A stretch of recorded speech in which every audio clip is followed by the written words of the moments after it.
நல்லா ரசிக்கிறாங்க. நடுவரில் ஏன் தெரியுமா ஆண்கள் தான் காரணம் நான் சொல்றேன். ஏன் பெண்களை வர்ணிக்கிற ஆட்கள் கூட ஆண்களுக்கு தான் இருக்கும். பெண்களை எவ்வளவு அழகா வர்ணிப்போம் தெரியுமா? அதுல இந்த பொண்டாட்டின்னு ஒருத்தி இருக்கால, அவளை கூட பாருங்க நாங்க எவ்வளவு அழகா தெரியுமா வர்ணிப்போம்.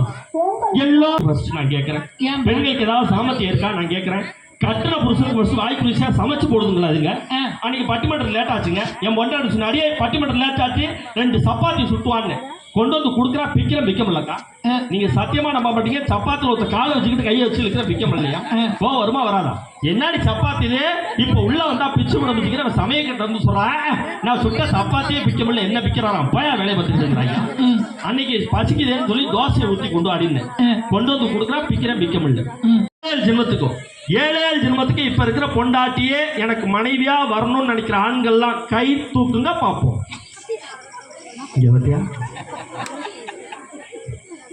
நீங்க ஒரு விஷயம் கவனிச்சீங்களா? எல்லா குழுலயே யாரும் கையை தூக்கல, எல்லாம் கம்முனு தான் உட்காந்துருக்காங்க. ஒரு ஜென்மம் சாமி வார்டு மெம்பர்ல இருந்து யாரும் தூக்கல. அங்க ஒரே ஒரு அண்ணன் தூக்குனாரு. ஏன் தெரியுமா? ஏன் பக்கத்துல உங்க வீட்டுக்காரமா அந்த கருவாப்பையை கேட்க அவளை தன்னாவிட்டா உட்காந்துருக்கீங்க. அவனை கேட்காம இருந்தாலே உங்க குடும்பத்துல எந்த பிரச்சனையும் வராது. சரி, ஆமா. என்னென்ன கேட்க கூடாது? ஒரு 3 விஷயம் நான் சொல்றதை மட்டும் ஃபாலோ பண்ணீங்கன்னா உங்களுக்கு எந்த பிரச்சனையும் வராது. சரி, ஆமா.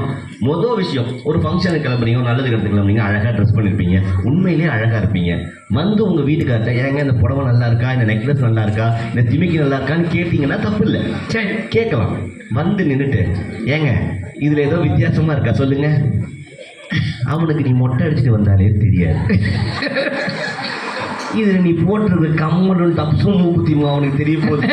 பிரச்சனையா அவன் தெரியும்னாலும் பிரச்சனை, தெரியாதுன்னாலும் பிரச்சனை. இது முதல் கேள்வி. 2வது, ஒரு கோயில் திருவிழாக்கு போறீங்க, ஒரு சினிமாவுக்கு போறீங்க, ஒரு அழகா ஒரு பொண்ணு போகும் மேடம். உண்மையிலே அவ்வளோ அழகா இருக்கும் அந்த பொண்ணு. அதை நம்மால் கூட பார்த்துருக்க மாட்டான். இது எங்கேருந்தோ பார்த்துட்டு அவ என்ன விடவா அழகா இருக்கா, உனக்கே தெரியுதுல்ல அவ உன்னோட அழகா இருக்கா. பக்கத்துல ஒரு ஆயா போச்சு, என்னைக்காச்சும் அந்த ஆயாவை பார்த்து கேட்டுக்கிறியா? இனி கேள்வி கேட்டு விட்டுருவேன். அதுக்கப்புறம் அந்த பொண்ணை பார்க்கலாமா வேணாமா, பார்த்தா தப்பா பார்க்கலாம் தப்பா, பஞ்சாயத்து ஆகுமா, நீ எவ்வளவு மனக்குமுறலாங்க. இது 2 கூட பரவாயில்லக்கா. ஆண்களுக்கு எப்பயுமே ஒரு பழக்கம் இருக்கு. ஒரு வேலைக்கு போயிட்டு வீட்டுக்கு வரும்போது வீட்டில் நமக்குன்னு ஒரு சேர் இருக்கும். என்ன கஷ்டம் என்ன சோகம் வந்தாலும் வந்து அந்த 10 நிமிஷம் அந்த சேர்ல அப்படி அக்கடான்னு உட்காந்தா மனசு நிம்மதியா இருக்கும். கரெக்டானே?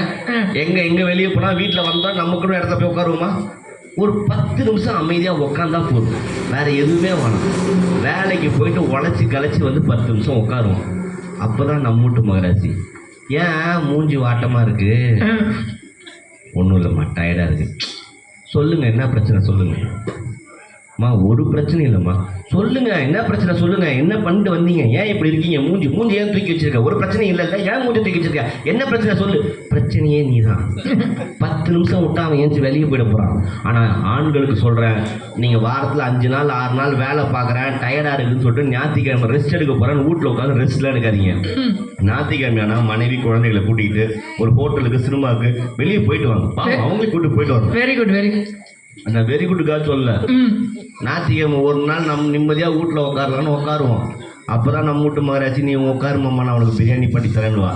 அந்த பிரியாணிக்கு ஆசைப்பட்டு நம்மளும் உட்காருவோம். 5 நிமிஷம் கழிச்சு சும்மா தானே இருக்கிற போய் கறி வாங்கிடுவா, சும்மா தானே இருக்கிற வெங்காயத்தை தறி, சும்மா தானே இருக்கிற தண்ணி கலசத்தை கவுரு, சும்மா தானே அந்த பிள்ளைங்களை பாரு அடுப்புல ஏற்றி இறக்குறது மட்டும்தான் அவங்க மொத்த வேலையும் நம்ம தான் பார்க்கணும். இதுக்கு ஹோட்டலுக்கு கூட்டு போனால் 50 ரூபாய் வேலை முடியும். இதுக்கு நீ கிரவுண்டுக்கு போயிருது. ஆனால் ஒன்றும் கிரவுண்டுக்கு போகிறதுக்கு அலோவ் பண்ணுறாங்களே, அது பெரிய சந்தோஷமாச்சு. ஏன்னா இப்போ கல்யாணம் முடிஞ்சதுலேருந்து ஒரு குடைச்சல் ஆரம்பிக்குது. அது ஏன்னே தெரியல மேடம். எனக்கு மனுஷபுத்திரன் ஒரு கவிதை ஒன்று இருக்கு, ரொம்ப அழகான கவிதை. ஒரு நாட்டுக்கும் இன்னொரு நாட்டுக்கும் எவ்வளவு இடைவேளை விட வேண்டும் என்று தெரிந்த எனக்கு, ஒரு தென்னை மரத்துக்கும் இன்னொரு தென்னை மரத்துக்கும் எவ்வளவு இடைவேளை விட வேண்டும் என்று தெரிந்த எனக்கு, உனக்கும் எனக்கும் இடையில் எவ்வளவு இடைவேளை விட வேண்டும் என்று தெரியாமல் போனது ஏன்? நான் ஒரு மனுஷன் நீ ஒரு மனுஷன்றதை புரிஞ்சுக்கிட்டு நானா நீயா இருந்து வாழ்ற வாழ்க்கை தான் எந்த குடும்பமாலும் சந்தோஷமா இருக்கும். புள்ளிங்க தான் ஓடி வந்து அம்மா மேல ஏறிக்கும். குட்டி புள்ள 5 வயசு 6 வயசுல ஓடி வந்து அம்மா மேல ஏறிக்கிட்டா அம்மாவால அதை அழகா தூக்கி வச்சுக்க முடியும். 85 கிலோ நீங்க ஓடி வந்து எங்க மேல ஏறிக்கிட்டா நாங்க என்ன பண்ணுவோம்? யோசிச்சு பாரு, நீ ஓடி வந்து தாவி அடிச்சு விட்டு அவனை வீட்டை விட்டு வெளியே போகாம காலில் ஒரு சங்கிலியை போட்டு கட்டி, நீங்க குழந்தைங்களை பார்த்தாலே பெண் குழந்தைகள் ஃபுல்லா ரவுண்டா உட்காந்து சொப்பு சாமான் வச்சுட்டு பேசிக்கிட்டு விளையாடும். ஆம்பளை பிள்ளைங்க ஓடி ஆடி மரத்துல ஏறி பக்கத்து வீட்டுல கல் அடிச்சு 4 பேரை சண்டை இழுத்து ஓடி ஆடி விளையாடுவோம். இயல்பாகவே ஆண்கள் ஓடி ஆடி வெளியே போய் பல மனிதர்களை மீட் பண்ணி பழகிறவன். அவனுக்கு உலகத்திலே மிகப்பெரிய தண்டனை ஞாயிற்றுக்கிழமை வெளியே போகக்கூடாது, வீட்டுக்குள்ள உட்கார வைக்கிறாங்க. அத மாதிரி ஒரு மிகப்பெரிய கொடுமையான தண்டனை இந்த உலகத்திலே கிடையாது. நீங்க நல்ல வாழ்க்கையில யோசிச்சு பாருங்க, எல்லா தருணங்களையும் உங்களுக்கு தேவையான அத்தனை விஷயத்தையும் செய்யறவங்க கணவன் அவனுக்காக ஒரு செருப்பு கூட கடைசி வரைக்கும் வாங்கிக்க மாட்டான். தனக்காக ஒரு செருப்பு கூட, புது செருப்பு கூட வாங்காம உழைக்கிறவன் தான் ஆண். பெண்கள் ஒரு விஷயத்த மாத்திக்கிட்டாங்கனாலே எல்லா பிரச்சனையும் சால்வ் ஆகிடும் மேடம். பெண்கள்கிட்ட எனக்கு பிடிக்காத ஒரே விஷயம் தான் பெருமை பேசுறது.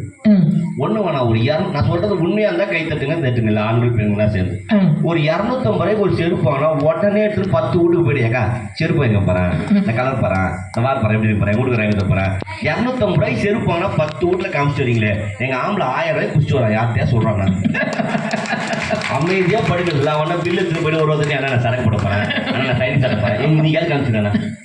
சும்மா எப்போ பார்த்தாலும் எங்கேயாவது போய் ஏதாவது. ஆனா எங்க பெண்கள் வைக்கிற பெரிய கம்ப்ளைண்ட் என்ன, ஆண்கள் குடிக்கிறாங்கன்னு. நான் ஒரு விஷயம் சொல்றேன் மேடம், இந்த மேடை இல்ல எந்த மேடை போனாலும் நான் சொல்ல தயவு செஞ்சு யாரும் குடிகாரங்களை பத்தி தப்பா பேசாதீங்க. அவன் ஒரு குழந்தை மேடம். யாரு குடிகாரன்? உங்களுக்கு புரியுத மாதிரியே சொல்றேன். நல்லா குஷு ரோட்ல ஊந்துக்கணும், ஒரு போட்டோ எடுத்துக்கங்க. அவனை சின்ன வயசுல குழந்தைகள் ஒரு போட்டோ எடுத்துருப்பாங்கல்ல, அதை கையில் எடுத்துக்கங்க. ரெண்டுத்தையும் பக்கத்துல வச்சு பாருங்க. அப்ப மாதிரியே இப்பயும் தன்னை மறந்து வாயில கை வச்சு படுத்திருப்பான் ஒரு குழந்தைங்க. அந்த குழந்தை பேசுற மழலை மொழியை கேட்டிருக்கீங்க.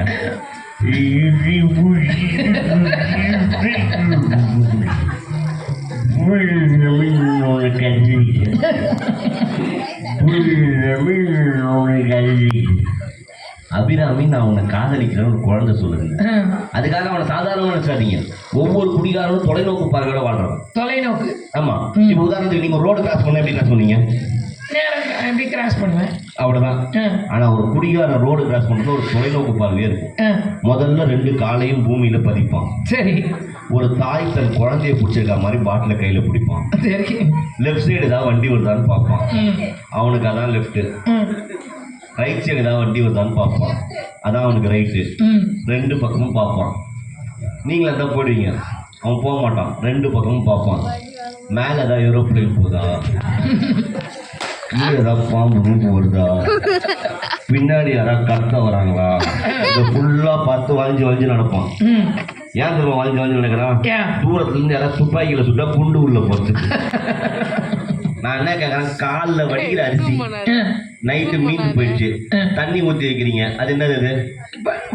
பழைய சோறு. அதை சாப்பிட்டா உடம்புக்கு தெம்பு. வெறும் காலில் வைக்கிற அரிசி மீந்து சாப்பாடு நைட்டு மீந்து போய் தண்ணி ஊற்றி வச்சு அடுத்த நாள் பழையது சாப்பிட்ற பெண்களை உயர்வா பேசுற சமூகம், மரத்துல இருக்கிற பழத்தை பண்ணுக்குள்ள போட்டு பழசாய் குடிக்கிற ஆம்பளைங்க முடியாங்க. குடியாரப்பை பேசி ரொம்ப நாள் கழிச்சு உங்க மேடைக்கு தான் திரும்ப வரேன். ஆமா நடுவில் எங்கேயும் போதில்லை. என் புருஷன் அனுப்ப மாட்டேங்கிறாரு. அவ்வளவு மோசம். அப்பெல்லாம் ஒண்ணும் இல்லைங்க, வீட்டுல வேலைக்காரி இல்ல, வழியில் நான் தானே வேலை செய்யணும். வேற இல்ல, அவங்க சொல்றது உண்மைதான். அதாவது கலக்கப்போவது யார நிகழ்ச்சியில கலக்கி எடுத்து அவங்களுக்குன்னு ஒரு பெரிய தனி இடம் பட்டிமன்ற உலகத்துல உண்டு. அவங்களுக்கு சமீபத்துல குழந்தை பிறந்திருக்கு. கை குழந்தையோடு ரொம்ப தூரமெல்லாம் போகக்கூடாதுன்னு அவங்க கணவர் சொல்லியிருக்காரு. ஆனாலும் கூட குழந்தையெல்லாம் தூக்கிக்கிட்டே எங்களுடைய பட்டிமன்றங்களுக்கெல்லாம் வந்திருக்கிறாங்க. இந்த என்னுடைய மேடை என்று சொன்ன உடனே எவ்வளவோ கஷ்டங்களையும் தாங்கிக் கொண்டு வரக்கூடிய அன்பான அந்த கல்பாக்கம் காயத்ரிக்கு நல்ல ஒரு கைதட்டல் கொடுங்க. நன்றி நன்றி. நடுவில் எல்லாம் ஒரு உங்க பாப்பாவுக்கு பெரிய கைதட்டல். ஆமா, விட்டுட்டு இருக்குதுல்ல அது. ஆமா, விளையாடிட்டு இருக்கான் வீட்டுல. என்ன கூட வீடியோ கால் பண்ற பார்க்கவே மாட்டேங்கிறான். ஆமா, ஏன்னா மேக்கப்ல அவனுக்கு அடையாளம் தெரியல. அவனுக்கு வீட்டுல அம்மா எப்ப பாரு அழுக்கு நைட்டியை போட்டுக்கிட்டு இருப்பான். திடீர்னு நான் வெள்ளை ஆயிட்டாலே பாக்குறான். ஆமா, நான் ஒரு பக்தி பாடலோட ஆரம்பிக்கலாம். ஆமா, நீ ரொம்ப பக்தியான பொண்ணு. நான் ரொம்ப பக்தி பாடலாம் நிறைய பாடுவேன். நான் பாட்டு பாடினா சாமி பாட்டு கூட சாமியெல்லாம் வந்துடும். அந்த மாதிரி ஒரு பக்தி எனக்கு. ஆமா, அதனால ஒரு சாமி பாடோட ஆரம்பிக்கிறேன். சரி. அம்மன் கோவில் கும்பம் இங்கே ஆடி வரும் நேரம்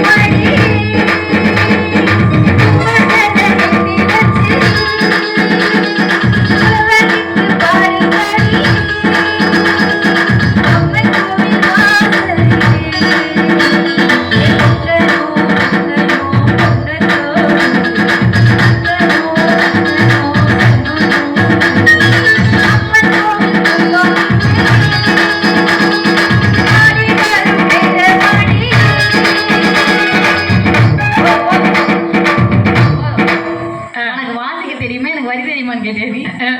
இது எப்பவுமே பக்தி பாட்டு வேற பாடுவேன், இவங்க எல்லாம் அதான் எதிர்பார்த்திருப்பாங்க. இன்னைக்கு கொஞ்சம் ட்விஸ்டா இருக்கட்டுமே, நான் தான் இந்த பாட்டை பாடுறேன். ஏன்னா இந்த பாட்டு தான் எனக்கு பக்தி பாட்டு அது மட்டும் தான் தெரியும். நடுவர்களே, மதன் என் நண்பன் தான், அதனால அவன் ரொம்ப நல்லா பேசினான். என் நண்பனுக்காக ஒரு நல்ல கைத்தறல் கொடுக்குறேன். ரொம்ப நல்லா பேசினான். எனக்கு வந்து நான் எப்போ பேசினாலும் அவனுடைய ஸ்கிரிப்ட் மட்டும் எனக்கு புதுசாகவே தெரியும். ஆமாம். நான் இப்போ ஒரு மேடையில் கேட்டிருப்பேன்னு வச்சுக்கேன், ஏதோ ஒரு ஜோக்காக ரிப்பீட் பண்ணுவேன் இல்லை, ஆனால் திருப்பி கேட்கும்போது எனக்கு அது புதுசாக தான் தெரியும். ஏன்னா எல்லாம் புதுசாக பேசுகிற அதை மட்டும் கொஞ்சம் இதாக வச்சுருந்தா அது ரொம்ப எனக்கு சந்தோஷமாக இருக்கும். ஏன்னா நாங்களாம் அந்த மாதிரி கிரியேட் பண்ண மாட்டோம். உண்மை ஒரு பேச்சாளரை வாழ்த்துறது மனசுலாம் யாருக்குமே வராது. நான் வாழ்த்துனடா, கல்யாணம் ஆகாத நீ இப்படியே சந்தோஷமா இருக்கு, ஒன்றும் ஏன்னா யாருக்கா கல்யாணம் ஆகி சந்தோஷமா இருக்கு. இருந்தாலும் ஒரு தமிழ் வணக்கத்தோட ஆரம்பிச்சிருவோம். பிறந்த சிறந்த மொழிகளிலே சிறந்த பிறந்தது நம்மை தாய்மொழி வணங்கி நான் இறந்து பிறந்தாலும் தமிழச்சியாகவே பிறக்கும் என்று என் தாய்மொழியில் வணங்கி கொண்டு நல்ல ஒரு கை தட்டுங்க. அப்படி கை தட்டணும். ஏன் உங்ககிட்ட கை தட்டுங்க கேட்டுட்டு இருக்கோம்? நீங்க இன்னைக்கு கொடுக்குற காசு நாளைக்கெல்லாம் என் பிள்ளைக்கு பேம்பஸ் வாங்க செலவு போயிடும். எங்க பேம்பஸ் வாங்கவே சம்பாதிக்கிறதுனால நீங்க நாங்க வந்துட்டாங்க, அவங்ககிட்ட பேம்பஸ் செலவாகுது.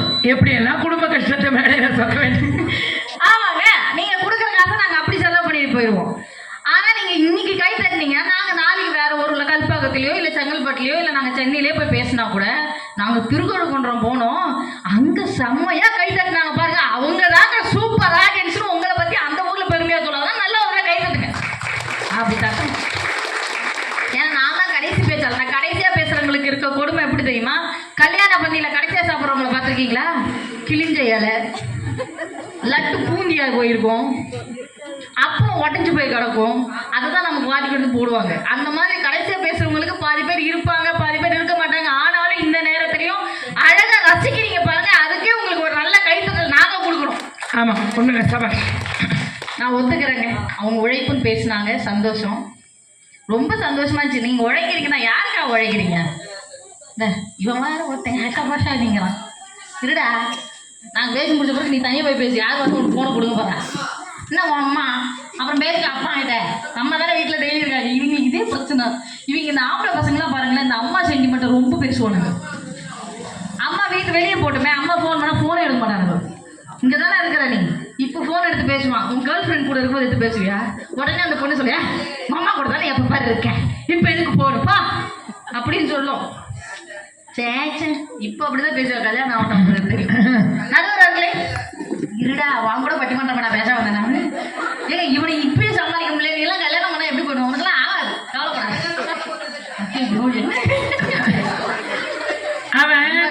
அவன் கைலாசாவுக்கு போறானா? கைலாசாவா? ஏங்க இல்லம்மா, கைலாசான்னு ஒரு தீவு இருக்கு தெரியுமா? தெரியும். நடுவர்களே, நான் இந்த மேடையில் இப்படி பேசுறேன், நீங்க எல்லாம் தப்பா நினைச்சுக்காதீங்க சார். நான் வீட்டுல பேசவே மாட்டேன் சார், அமைதியான பிள்ளை. ஆமா, உங்களுக்கு தெரியுங்களா? பொய்யா நீங்க எப்போ எங்க வீட்டுல வந்து பாத்தீங்க? அக்கா சத்தியமா சொல்றேங்க்கா, நான் எவ்வளவு நல்ல பிள்ளை தெரியுமா? எனக்கு கல்யாணம் ஆகி 1.25 வருஷம் ஆகுதுக்கா. இப்போ வரைக்கும் என் மாமியார உசுரோட வச்சிருக்கேன். அவ்வளவு நல்ல பொண்ணுங்க யாரு,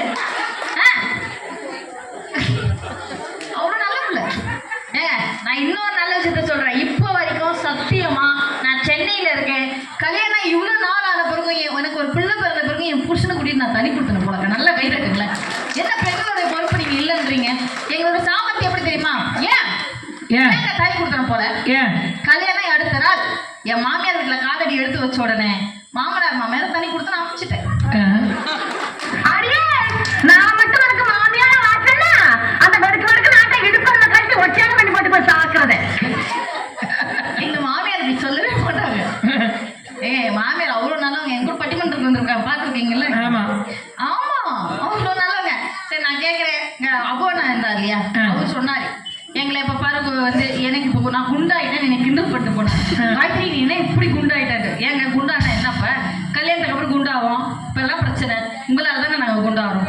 குழந்தை பெற்ற பிறகு உடம்பு குண்டாயிடுது. அது மட்டும் இல்லாம நாங்க வீட்டுல வேலை செய்யறோம், தேவையில்லாம உங்களால் நிறைய சாப்பாடு வர சாப்பிட்டு நாங்களும் குண்டாகிறோம். ஆனா எங்களை கொஞ்சமா நான் வந்து கல்யாணத்துக்கு ஸ்லிம்மா இருப்பேங்க, அவ்வளவு ஸ்லிம்மா இருப்பேன். லைட்டா பெருத்துருச்சு. அதுக்கு போய் அப்படி சொல்றேன். நாங்க கூட தான் கல்யாணம் ஆன பிறகு உங்களுக்கு தொப்பை வந்துருக்கு, அதுக்காக ஏ தொப்பை முடி கொட்டு போய் ஏன் சொட்ட ஏன் எருமாடு ஏதாவது சொல்றோமா? சொல்லல, உங்களை வச்சு குடும்பம் நடத்துறல. நீங்க மட்டும் எங்களை வந்து கண்டுக்க மாட்டீங்க, அதை விடுங்க. காலையில எந்த ஆண்களாவது மனைவியை பார்த்து எல்லாருமே நான் காலையில எழுந்திரிச்சோன்னே இதே டைலாக். இந்தாடி டீ எடுத்துட்டு வா, இந்தாடி காஃபி எடுத்துட்டு வா, இந்தாடி என் ட்ரௌசர் எடுத்துட்டு வா. எத்தனை டீ போட்டு கூப்பிடுறீங்க பெண்கள்? நாங்க டென்ஷன் ஆகி இந்தாடா காஃபி. எப்படா வேலைக்கு போவேன்? ஏதாவது கேட்டிருக்கோமா? நான் அப்படிதான் கேட்பேன். ஏதாவது கேட்டிருக்கோமா? கேட்க மாட்டோம். ஏம்மா இதெல்லாம் ஒரு பொண்ணாம்மா? என்னம்மா இப்படி இருக்கீங்களம்மா? சத்தியமா நான் பொண்ணுதாக்கா, நம்புங்க. போன வருஷம் டிசம்பர் மாசம் எனக்கு குழந்தை பிறந்துச்சு. நான் கன்ஃபார்ம் பண்ணிட்டேன் நான் பொண்ணுதான் அப்படின்ட்டு. அது வரைக்கும் எனக்கே டவுட்டா இருந்துச்சு. அப்படி ஒரு நாங்க அப்படி ஒரு புருஷன் மொத்தமா பார்த்துருக்குங்க. எங்களை போய் நம்ம சாமர்த்தியம் இல்லை. என்ன சாமர்த்தியம் இல்லை? நான் கேட்கிறேன், காலையில மனைவி ஒரு காலையில எப்போங்க மனைவி சமைச்சு கொடுத்த சாப்பாடை நீங்க எல்லாம் உழைக்கிறாங்கனாச்சுல, பொண்ணட்டை நல்லா பாத்துக்கிறாங்கனாச்சுல. ஏங்க நீங்க 4 இடத்துக்கு வெளியே போயிட்டு வரவங்க, நாங்க வீட்லயே கிடக்குறவங்க. நீங்க சாயந்தரம் வரும்போது ஆஹா புருஷனை பண்ற 2 வார்த்தை பேச மாட்டாங்க. நம்மள என்னம்மா காலையிலேருந்து என்ன பண்ண? ஏன்னா எங்களுக்கு பேச ஆள் இருக்காது. நம்ம காலையில் நீங்கள் நல்லா நினச்சி போகிற வீட்டில் யார் இருக்காது? மிஞ்சி போனால் மாமியார் இருக்கும். அது மூஞ்சி பார்க்க முடியுமா? இல்லை பார்க்குற மாதிரி தான் அது மூஞ்சி இருக்குதா? என் மாமியார்லாம் ரொம்ப மோசங்க. காலையில் எந்திரிச்சோன்னா அது மூஞ்சில் தான் முழிக்கிற மாதிரியே இருக்கும். நான் கல்யாணம் ஆன புதுசில் ரொம்ப கஷ்டப்பட்டேன் என் மாமியாரால். கிச்சனுக்கு போய் நம்மளுக்கு என்ன காசு இருக்கேன் கல்யாணம் ஆன புதுசில் கிச்சன் போய் நம்ம புருஷனுக்கு ஏதாவது சமைச்சு கொடுக்கலான்னு போனோன்னு வச்சுக்கோங்களேன். சரி அப்போதான் இந்த வெண்டைக்காய் கொடுத்து இதை வெட்டுமான்னு சொல்லுவாங்க. சரி நான் வெட்டுனா இங்கே பாருமா வெண்டைக்காவை குறுக்க வெட்டாத, நீட்டாக வெட்டும். அப்போ தான் என் பையன் எப்படி சாப்பிட்டாலும் வாய் தானே போகுது. அதை குறுக்க வெட்டினா நீட்டாக வெட்டினா என்ன? இதெல்லாம் ஒரு கிளாஸா? எங்கள் வீட்டுக்கார போன பிறகு அவங்க தானே இருப்பாங்க வீட்டில், அவங்க கிட்ட பேச முடியாது. அப்போ என்ன பண்ணுவோம் மனைவிமார்கள்லாம்? பெண்கள்லாம் எப்படா புருஷன் வருவார் அவர்கிட்ட 2 வார்த்தை ஆசையாக பேசலாம். அப்படி எங்களுக்கு தாங்க கல்யாணத்துக்கு முன்னாடி அவ்வளோ ஆசை இருக்குது. உங்களுக்குலாம் என்ன ஆசை? பெண்களுக்குலாம் அவ்வளோ ஆசை இருக்கும் கல்யாணத்துக்கு முன்னாடி. வயசுல உலகச்செம்மொழி மாநாட்டில் உட்கார வச்சு நீ செம்மொழி கவிஞர் என்று சொல்லப்படுவாய் என்று சொன்னாங்க. இது அரசியலுக்காக நான் சொல்லலை. அடுத்து புரட்சி தலைவி அம்மா அவர்களும் நான் கலைஞருடைய விசுவாசி என்று தெரிந்தும் கூட இல்லை உன்னுடைய கவிதை திறமைக்காக நான் கூப்பிடுறேன் என்று சொல்லி சென்னையில் முத்திரை பதிக்கும் சித்திரை என்கிற ஒரு திருநாளில் அவங்க கவிதை வாசிக்க சொல்லி அவர்களுடைய கரங்களால் அந்த பாராட்டு பத்திரத்தை எனக்கு கொடுத்தாங்க. என்னுடைய வாழ்நாளில் நான் எல்லா சிஎம்ஐயும் பக்கத்தில் இருந்து பார்த்துட்டேன் அப்படிங்கிறது இறையருள் தான். எங்கள் ஐயா சொல்வார், எங்கள் விசு ஐயா, ஒரு பட்டிமன்றம் எப்படி இருக்கணும் அப்படின்னா, ஒரு பேச்சரங்கம் எப்படி இருக்கணும் அப்படின்னா, டிவியில் பார்க்கும்போதோ இல்லை நேராக கேட்கும்போதோ நம்ம கூட இருந்து பேசுகிற மாதிரி இருக்கணும், அவங்க தூரத்தில் இருந்து பேசுகிற மாதிரி இருக்கக்கூடாதுன்னு இந்த 4 பேச்சாளர்களும் உங்கள் பக்கத்திலே உட்கார்ந்து நம்ம மனசில் இருக்கிறதெல்லாம் பேசுகிற மாதிரி பேசுனாங்க அப்படிங்கிறத நீங்கள் ஒத்துக்கிட்டீங்கன்னா நல்ல ஒரு கைதட்டல். பல லட்சங்கள் வாங்கி கொண்டு பேசக்கூடிய பேச்சாளர்கள் இருக்கலாம், ஆனால் லட்சியத்துக்காக பேசக்கூடிய பேச்சாளர்கள் இவங்கெல்லாம். எங்கள் இசைக்குழுவும் அதே மாதிரி தான். ரொம்ப எல்லாரோடையும் சேர்ந்து பயணிக்கக்கூடிய இந்த பாட்டுமன்ற குழுவை நான் பல ஆண்டுகளாக நடத்திட்டு இருக்கேங்கிறதே எனக்கு மிகப்பெரிய சந்தோஷம். இவங்க சொன்னதெல்லாம் உண்மைதானே. ஆண்களுடைய சம்பாத்தியம் ரொம்ப முக்கியம். ஒரு காலத்தில் உத்தியோகம் புருஷ லட்சணம் என்று சொன்னாங்க. ஆண்கள் வேலைக்கு போனாங்க. தொல்காப்பியத்தில் சொல்லியிருக்கு, வினையே ஆடவர்க்கு உயிரே. ஆணுக்கு எது உயிராக இருக்கணும் தெரியுமா? அவன் செய்யக்கூடிய தொழில் உயிராக இருக்கணும். பெண்களுக்கு எது தெரியுமா உயிராக இருக்கணும்? மனையுறை மகளிருக்கு ஆடவர் உயிரே. அந்த ஆண்கள் தான் அந்த பெண்களுக்கு உயிராக இருக்க வேண்டும் என்று தொல்காப்பியம்